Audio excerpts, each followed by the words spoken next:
At Thanksgiving, my sister discovered I had $15 million and my family demanded I give it to her, claiming she deserved it more. Hello, everyone. Before we begin today's video, I need your help.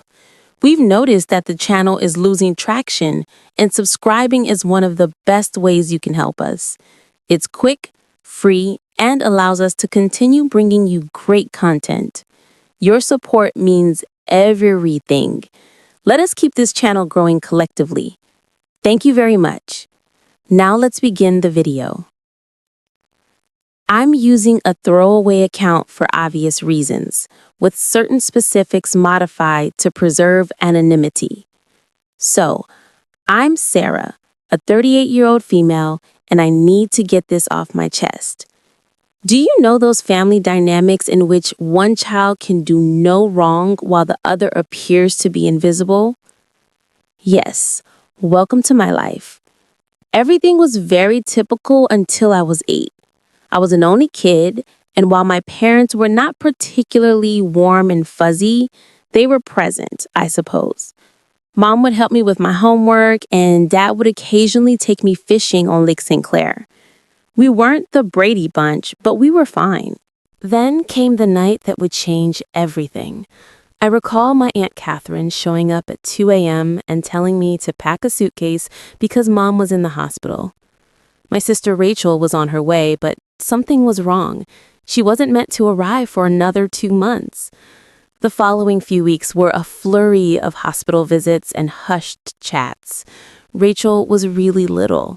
She looked like one of my baby dolls, but with all these tubes and cables. I wasn't allowed to touch her or get too close. That was the first time I felt it, an invisible wall forming between me and the rest of my family.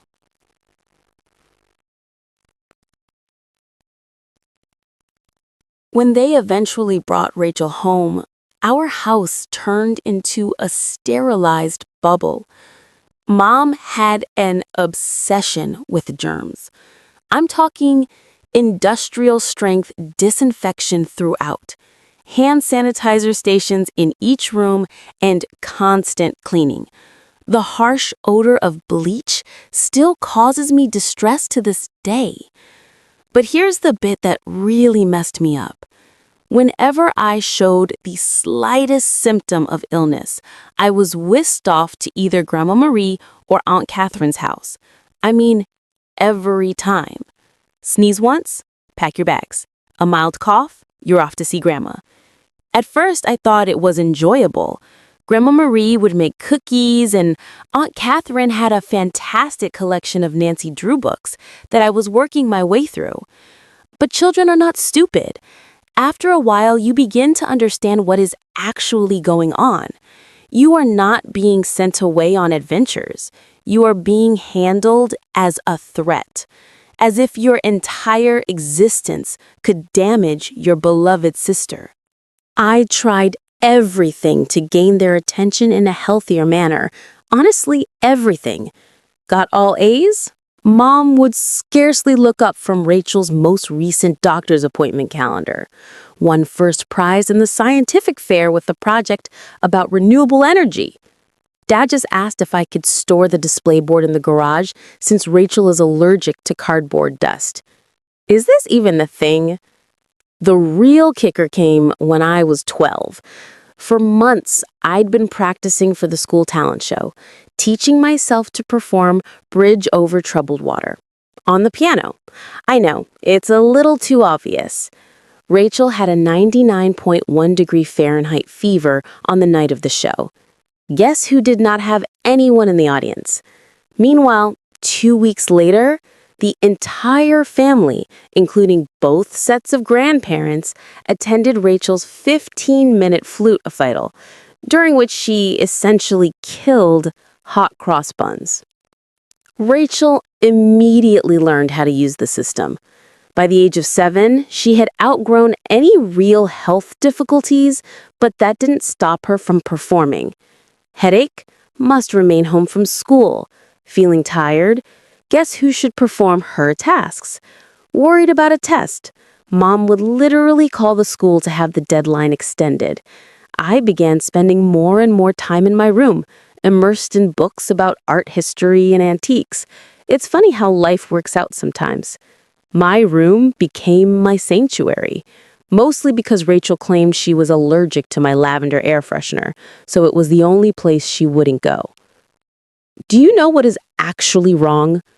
When she pretended to be sick, a part of me felt grateful.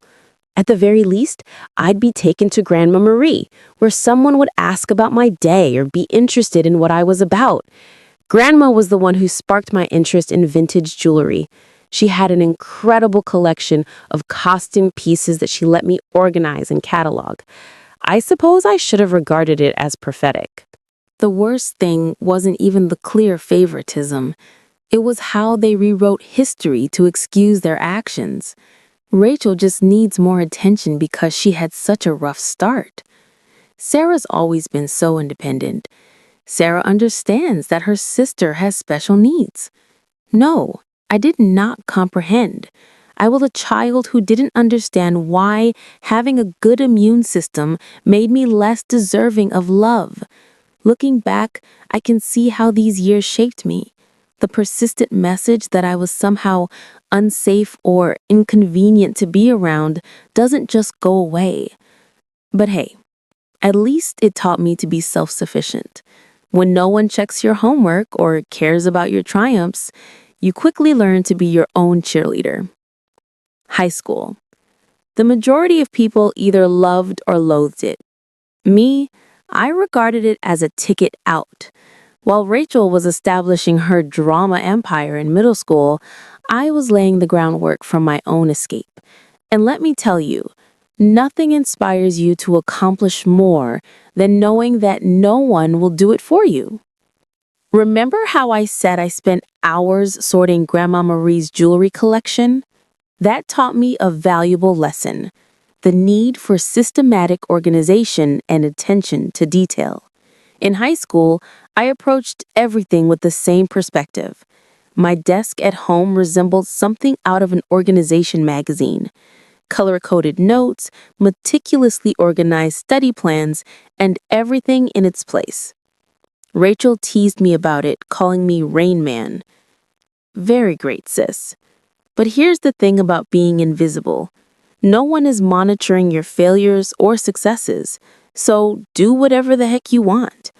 I joined every club that would not interfere with my part-time employment at Carolyn's Diner. Thank you to Carol, the owner, for remembering my birthday when my own parents had forgotten. Debate team? Check. Who is the National Honor Society president? Check. Who is the editor-in-chief of the school newspaper? Check. The debate team was when I truly found my voice. There's something quite rewarding about shattering someone's argument while maintaining complete composure. It also taught me how to negotiate, which I didn't realize at the time but would be useful later. I won states twice. Rachel had major soccer games. Therefore, my parents were unable to attend both competitions. She was on the C team and did not even play the game. Cherish.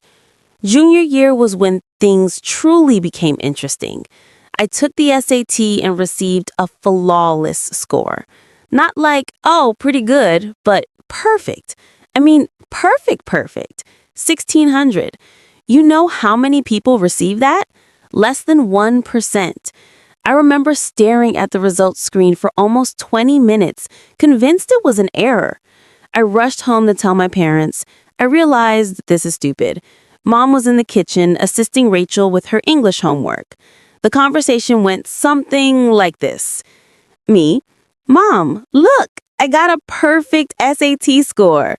Mom, that's nice, honey, but can you keep it down? Rachel's trying to concentrate. She has a big test tomorrow. Rachel, you're correct. Yeah, some of us actually have to study, Miss Perfect, she said.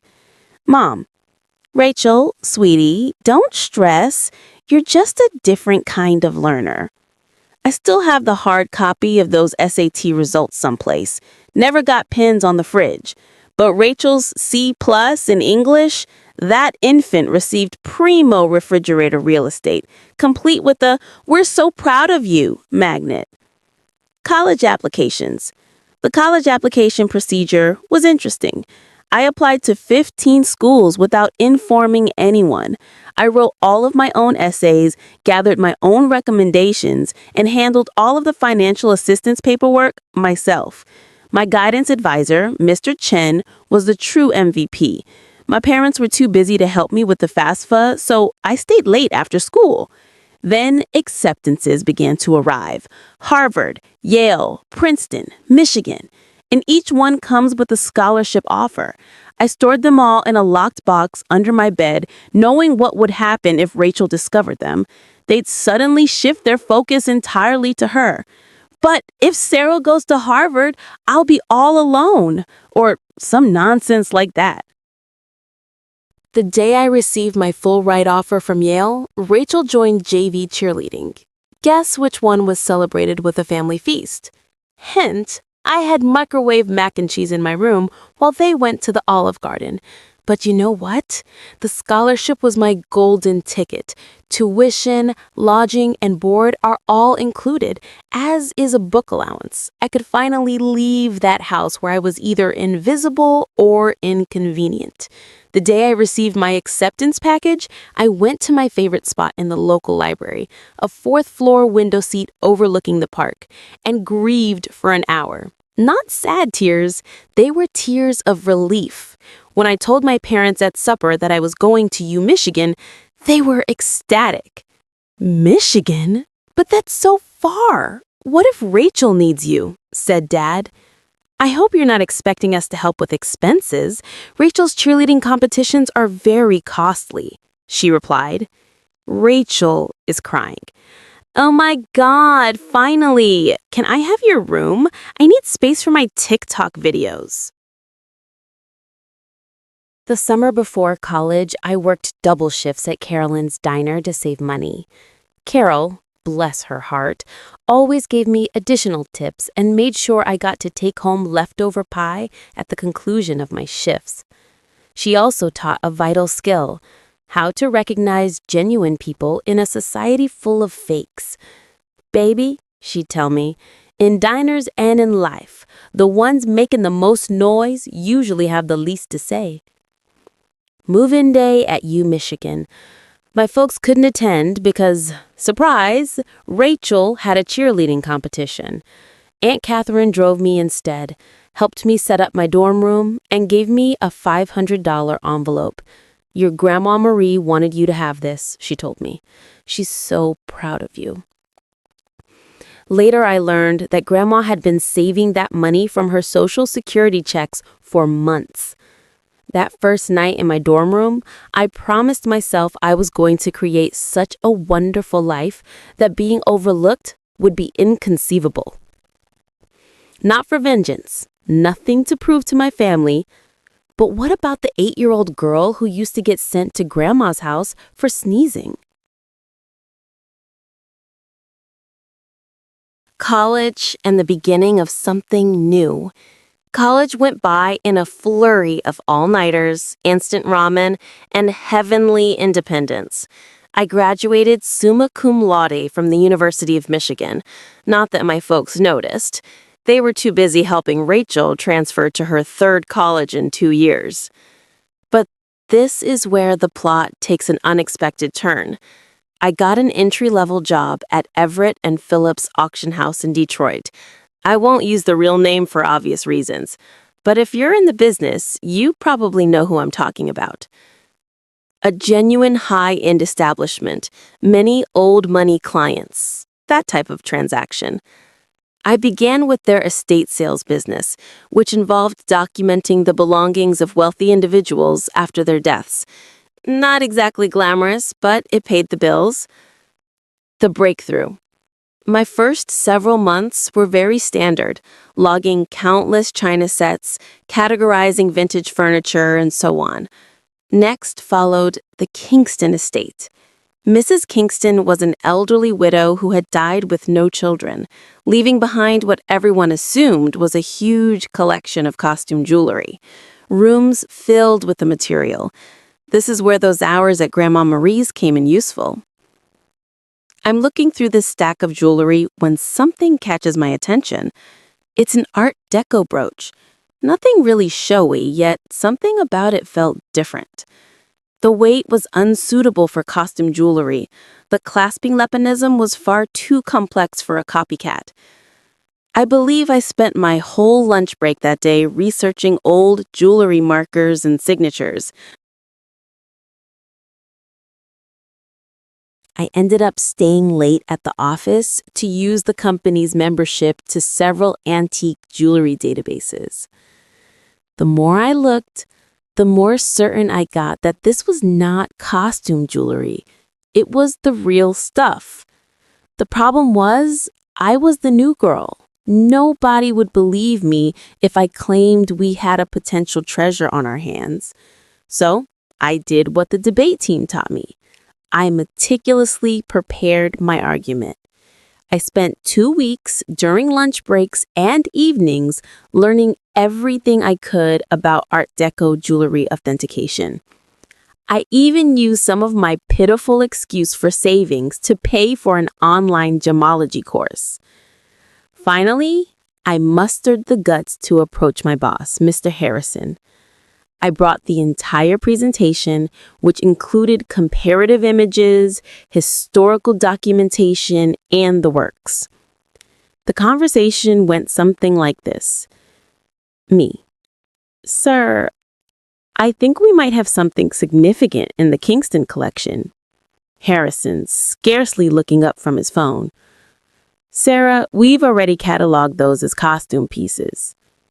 Me: You are correct, I know, but look at these maker marks. They match perfectly with Cartier's 1925 signatures. Harrison, finally paying attention. Where did you learn all of this? Me: I did some research. Long story short, the costume brooch sold for $47,000 at auction. It turns out that it was part of a limited collection created for some European elites in the 1920s. But here's the real kicker. Harrison started to trust me after that. He began giving me other artifacts to authenticate. Suddenly, my pointless pastime of sorting antique jewels acquired real significance. I devoted myself to learning everything I could about vintage jewelry. I took every online course I could afford. I spent weekends at estate sales, researching items. I even began a small notepad to document various authentication procedures. My apartment looked like a jewelry scholar's fever dream, with walls covered with printouts of vintage hallmarks and certification guidelines. The auction house started getting results. I was discovering important items that others had overlooked, developing contacts with collectors, and knowing the market. My commission checks became larger. For the first time in my life, I was not simply surviving. I was also saving money. The family was still remarkably uninterested. At Sunday dinners, which I still went to like a fool, the discourse went like this.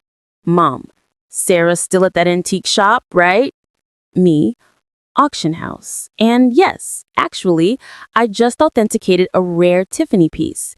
Rachel interrupts. Oh my God, speaking of jewelry, you guys have to see this charm bracelet I bought at the mall. But I didn't care anymore. For once in my life, I had discovered something wholly mine, something I was actually excellent at, something unrelated to being Rachel's sister. Family disappointment.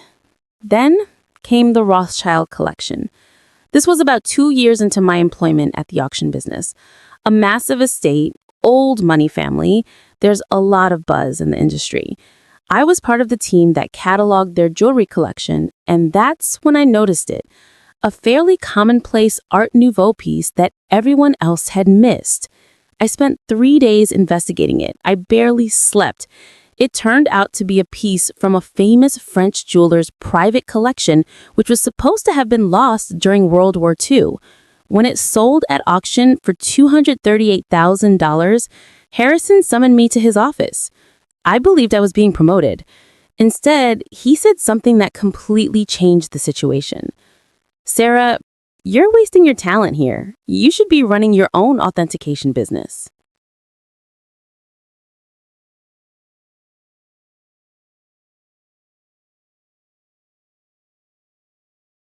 Initially, I shrugged it off.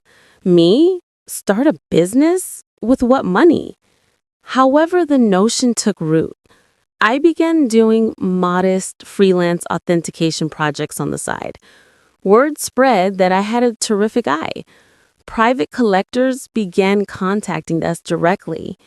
One night, I was sitting in my modest apartment, surrounded by jewelry manuals and authentication tools that I had gradually accumulated when I had an epiphany. This is something I could actually do. I could create anything on my own. So I did what any reasonable person would do. I took out a large debt against my car. I emptied my savings account. I rented a small office space in a less desirable area of town. People believed I was insane. Perhaps I was. I transformed a storage room above a Chinese restaurant that was about the size of a college dorm room. The rent was low because it always smelled like Kung Pao chicken, and the Wi-Fi only functioned if you sat in the corner by the window. But it was mine. The struggle. The first few months were interesting, and by interesting, I mean scary. I'd awaken at 4 a.m. with cold sweats, calculating how many months until my savings run out. Loan payments felt like a rope around my neck. My office furnishings comprised of a card table I purchased from Goodwill and a chair I literally found on the curb. Don't worry, it was thoroughly cleaned. However, in the world of high-end jewelry, reputation and contacts are everything. And my experience at the auction house provided me with both. I started small by doing authentication work for local antique dealers. My fees were lower than the larger organizations, but my attention to detail was becoming known. Word spread. 6 months later, a watershed moment occurred. A dealer I had dealt with at the auction house inquired about a collection of Victorian-era brooches. The owner requested confirmation before selling it. It turned out to be a massive collection with pieces from 3 generations of families. I worked on it for 2 weeks straight, rarely sleeping, documenting everything. I discovered 2 extremely rare pieces that had been misinterpreted as later replicas. The owner was so delighted with my detailed analysis that she not only paid my fee, but also offered me a 10% commission when the piece sold. Was that commission? $86,000. More money than I had earned in the preceding 2 years combined. Suddenly, my phone rang a lot. Private collectors had heard about my knack for finding missed pieces, estate lawyers seeking advice on inherited jewelry.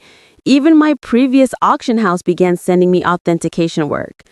I'm quite sure Harrison was secretly helping spread the news. Thanks, boss.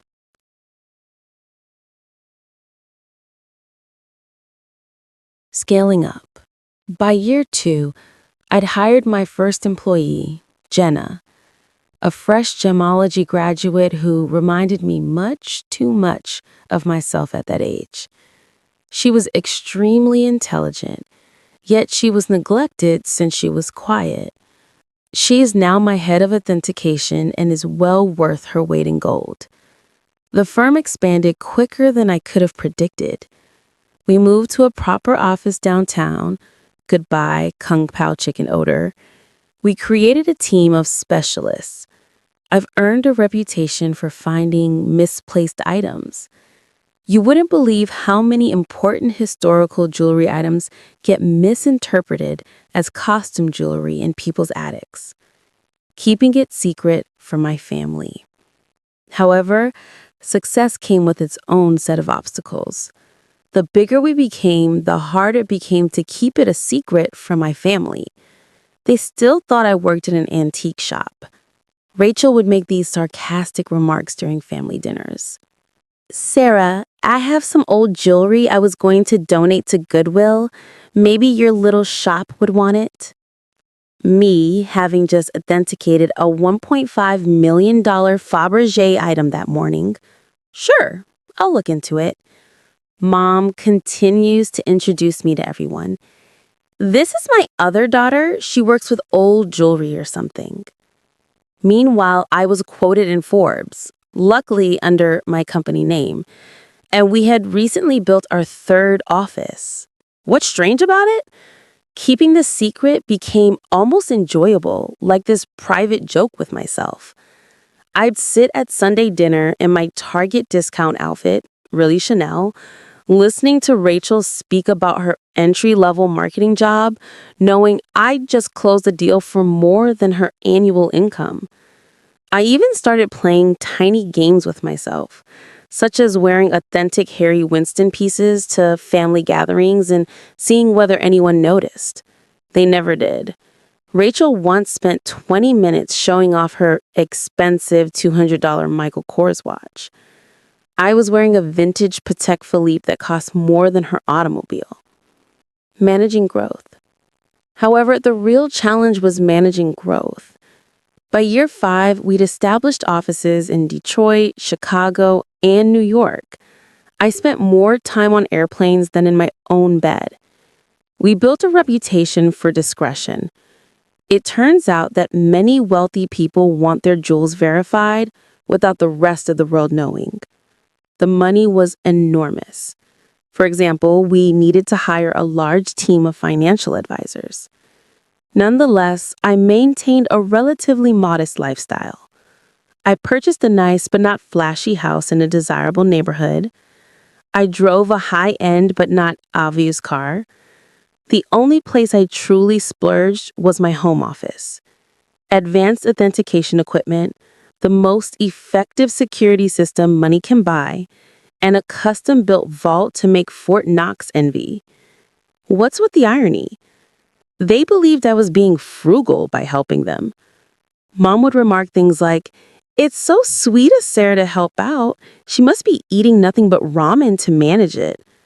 Meanwhile, I had just validated a collection which earned me a commission greater than their mortgage.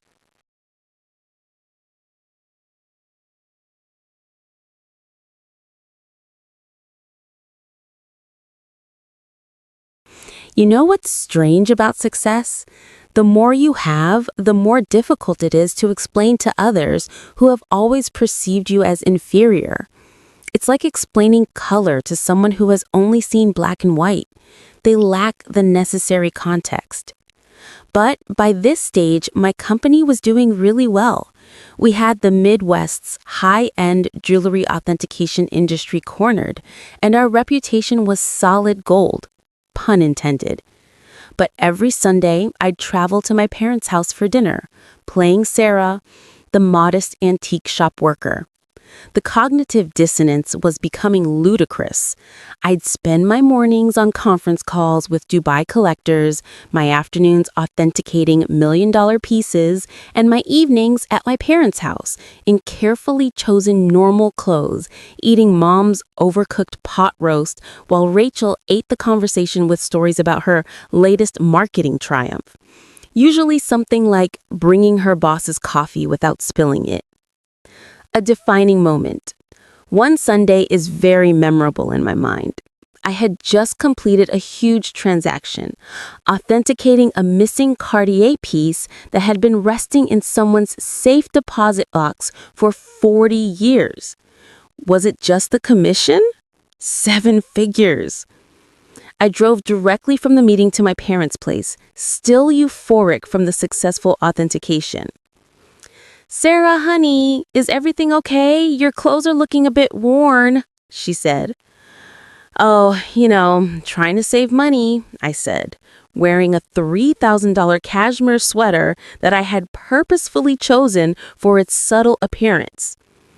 Rachel responded, "Well, if you'd gotten a real job instead of playing with old jewelry." "Your dad—" "Rachel, Be nice. Not everyone can be as successful as you, he said. I almost choked on my pot roast, trying not to laugh. The anonymous transfers. Monthly payments to my parents began about this time. Aunt Catherine informed me that they were struggling to pay Rachel's educational loans and medical bills. Mom casually stated that they might have to sell the house. I couldn't let that happen. Despite everything, it was still the home I grew up in. So I initiated an anonymous monthly transfer of $5,000 to their account. When asked, I said I was giving $1,000 by living on rice and beans. They imagined the rest came from Aunt Catherine or another family. Rachel, of course, claimed responsibility for inspiring family members to help. Watching Rachel spend my money. The money was helpful, but it also had unexpected consequences. My parents began treating me with a strange combination of sorrow and patronizing pride, as if I were some kind of noble poverty case, sacrificing everything to support the family. Meanwhile, Rachel's spending became more extravagant. She'd arrive for dinner with new expensive bags, claiming they were outlet finds. They weren't. I can recognize a genuine Gucci at 20 paces. She began taking extravagant vacations and bragging on Instagram about her fortunate life. I'm very convinced she used my support money for shopping sprees. However, I remained silent. The irony was simply wonderful. The NBA drama. Then came the college fund drama. Rachel revealed that she wanted to return to school for her MBA. Another private university, of course. Only the best for the golden child. Mom contacted me in tears, explaining how they couldn't afford it. Me? Maybe Rachel could look at state schools. They have good programs too. Mom? Oh, honey, you don't understand. Your sister needs to maintain certain standards. But speaking of assisting, may I increase my monthly contribution for a few years? I increased it to $7,000 per month. My accounts were unaffected, but witnessing them compliment Rachel for taking initiative with her education while presuming I was living on ramen to help out, that stung a little. The actual kicker, I was giving a guest seminar at the same business school Rachel wanted to attend. My family didn't know that. The dean personally invited me to give a lecture on luxury goods authenticity and business growth. I had to come up with an excuse as to why I couldn't attend Sunday dinner that week. My own achievements started to feel like a distinct life, as if I were some kind of corporate superhero with a hidden identity. By day, I was running a multi-million-dollar authentication business. By night, well, on Sunday evenings, I was just Sarah, the disappointed daughter who worked at an antique shop. The breaking point. Thanksgiving.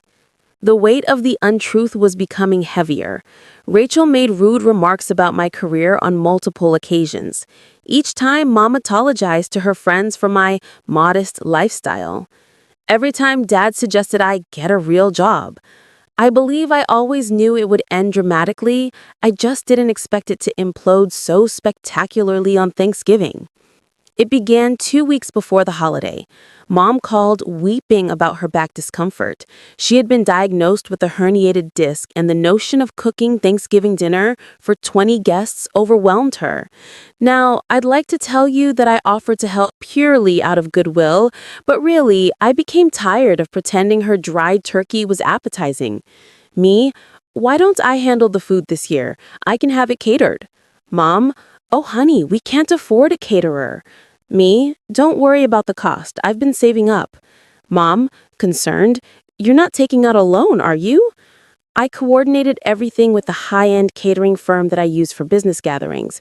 They do incredible work. The kind of food that makes you wonder why you ever bothered to prepare it yourself. It cost more than my folks thought I earned in 2 months, but whatever. Thanksgiving morning dawned and I was feeling pretty good. I had my laptop with me because I needed to monitor a major online auction in Hong Kong. This magnificent Art Nouveau necklace was on sale, and I had a customer who was interested in authentication if they won the bid.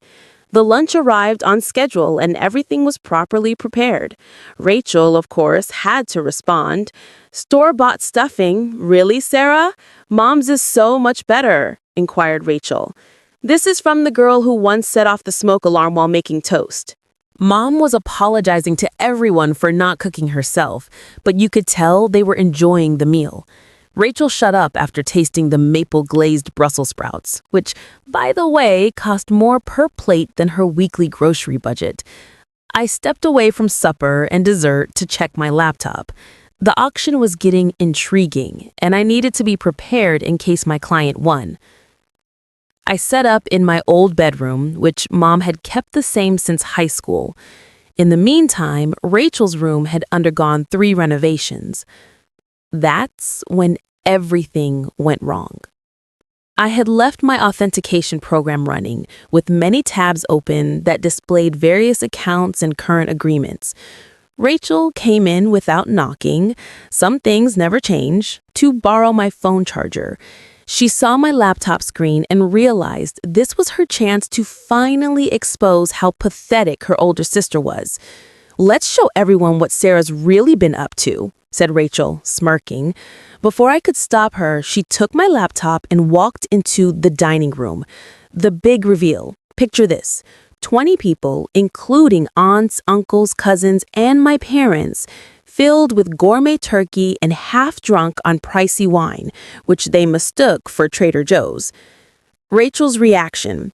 Time to see what kind of important work Sarah's doing on Thanksgiving. She flipped the laptop around triumphantly, apparently intending to disgrace me with whatever minor antique transactions she assumed I was working on. The room went completely silent. Like you could hear the fancy clock I got Mom for Christmas ticking silently. She believed it was a reproduction. My screen displayed current account balance $15.4 million, pending authentication contract $485,000, recent transaction $1.5 million, Hong Kong auction, company's quarterly profit report $4.2 million. Rachel's face shifted through 5 different emotions in 3 seconds. The final one landed somewhere between astonishment and nausea. She actually swayed slightly on her feet. "This cannot be right," she whispered. "Rachel, honey, what is it?" said Mom. She's rich," Rachel's voice cracking. "Sarah's rich." Chaos ensues. If it was possible, the hush deepened even farther. Then Mom began laughing, like really laughing. "Don't be silly. Sarah works at that little antique shop," she said. I rose up, carefully straightening out my basic cashmere sweater, which cost more than their monthly mortgage. "Yes, actually, Mom. I own one of the largest jewelry authentication companies in the country. For years, those antique shop comments, I authenticate pieces worth millions. That little business you never asked about, it has offices in 3 cities." Dad choked on the liquor. Aunt Catherine dropped her fork. Uncle began coughing terribly. Then Mom's laughing transformed into something else. Her face turned red, then purple. She stood up so quickly that her chair tumbled over. "You have millions and you let us struggle?" Mom screamed. "Struggle?" my response. "I send you $7,000 every month." "While sitting on millions, your sister has student loans," she replied. So there it was. Instead of "congratulations" or "wow, we're so proud," just outraged that I hadn't given them more money. Rachel began to cry. Surprising, I know.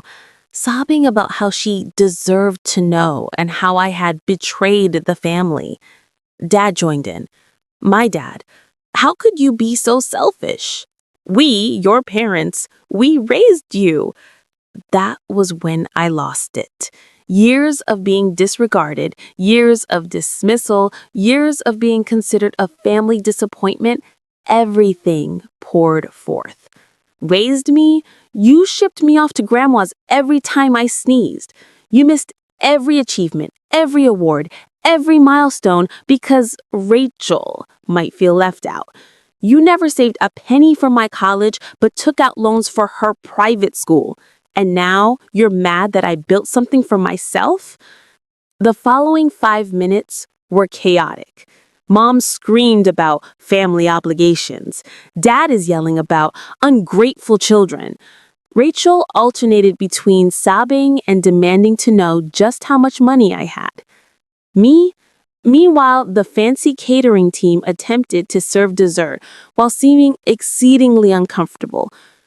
I grabbed my laptop, took my Hermes bag, which Mom had previously commended as a nice replica, and walked out.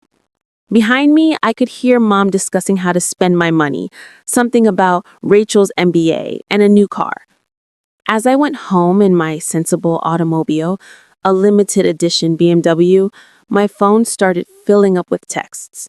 The family group chat burst. Rachel began posting on Facebook about how her millionaire sister had been hoarding wealth while watching her beloved family struggle. The comment section was insane. Distant cousins and former high school classmates whom I hadn't spoken to in years suddenly formed strong ideas about my moral character. But this is the bit that really grabbed me. Rachel actually posted, all those years of me trying to help Sarah's career, giving her advice about moving up from that little antique shop, and she was secretly wealthy. The betrayal hurt so much. I nearly threw my phone across the room. What was the only career advice she ever gave me? I suggest you try selling jewelry on Etsy. If you're unfamiliar with the term, flying monkeys occur when toxic family members send others to guilt trip you. Aunt Susan, whom I saw maybe once every 3 years, called to inform me that family is everything. Uncle Bill, whom I'm pretty sure still believes I'm 12, emailed me a lengthy lecture on the importance of sharing wealth. Even my third cousin's wife's sister, how did she acquire my number, felt compelled to express her thoughts on family obligation. But the real fun began when they arrived at my workplace. I arrived in on Monday morning to find Mom, Dad, and Rachel sitting in our reception area. They informed Jenna, my receptionist, that they had an appointment for authenticating services. Rachel clutched her Michael Kors bag as if it was genuinely worth something. The conversation went about as well as one would expect. Mom, we've discussed it as a family. A family discussion without the family member you're discussing? Mom ignoring me. And we think it's only fair that you set up trust funds for everyone. Rachel, I need at least $2 million to start my new life properly. Dad, and your mother and I would like to retire. We're thinking a beach house in Florida. Me, did you miss the part where I've been sending you $7,000 monthly? Rachel, that's nothing compared to what you have. You owe us. Me, you're thinking I owe you for what exactly? The years of being ignored? The missed graduations? The constant comparisons? Mom, don't be dramatic, Sarah. We gave you everything. No, I gave myself everything. And you know what? I'm done. Right there in my own office lobby, I took out my phone and canceled the monthly transfers to their account. Mom gasped as if I'd slapped her. Rachel began her phony crying performance, but quickly stopped when she saw it wasn't working. Then things became ugly. They refused to leave. I had to contact security. Seeing my 60-year-old mother being dragged out while yelling about ungrateful children was bizarre. Jenna asked whether I wanted to press charges. I said no. However, I did have their names placed on the building's do not admit list. The harassment lasted for weeks. New telephone numbers, fake email addresses. They even tried to contact me through my company's customer service. I finally had to issue a formal legal notice threatening harassment charges. Mom then played her final card. She called Grandma Marie. But here's the thing about Grandma Marie. She is wiser than all of them together. How did she respond? Good for Sarah. About time someone in this family succeeded on their own terms. Mom did not speak with her for 2 months after that. It has been 6 months since Thanksgiving. I relocated to a new home with better security. I changed all of my numbers. What about the company? We are doing better than ever. It turns out that my family problems attracted several high-profile clients who respected my caution in the circumstance. Rachel continues to write passive-aggressive updates about toxic wealth and family betrayal. According to what I've heard, she is beginning her own jewelry authentication firm. Good luck on that. Mom and Dad finally stopped trying to contact me when my lawyer wrote them an official letter outlining how the harassment charges would affect their lives. They're now informing everyone that they never wanted my money anyway, and that they're praying for my salvation. What's the best part? For the first time in my life, I feel liberated. No more Sunday dinners full of sly insults. No more downplaying my accomplishments to spare their feelings. No longer financing the Rachel show. My therapist believes I am finally establishing healthy limits. I say I am finally living authentically. So, that is my story. Thanks for allowing me to share it. Special thanks to the catering company who sent me a Christmas letter stating that the Thanksgiving meal was the highlight of their year. Thank you for watching. If you haven't subscribed yet, please do so and hit the notification bell to stay updated with more shocking, real-life stories happening around you.